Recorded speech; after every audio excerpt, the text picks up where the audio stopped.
করছে তারা যে এখানে পুলিশের যে বেষ্টনী সেই বেষ্টনীগুলো কিন্তু আস্তে আস্তে করে সামনের দিকে এগিয়ে নিয়ে দুর্গ গড়ে তোলে কিন্তু সামনের দিকে অগ্রসর হচ্ছে এবং সেনাবাহিনী কিন্তু কড়া অবস্থানে রয়েছে।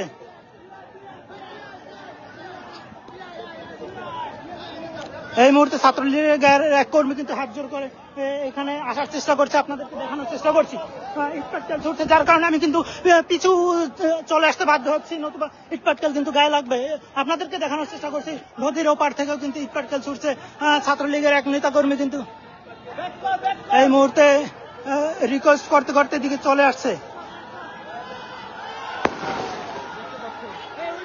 ছাত্রলীগের এক কর্মী কিন্তু এই মুহূর্তে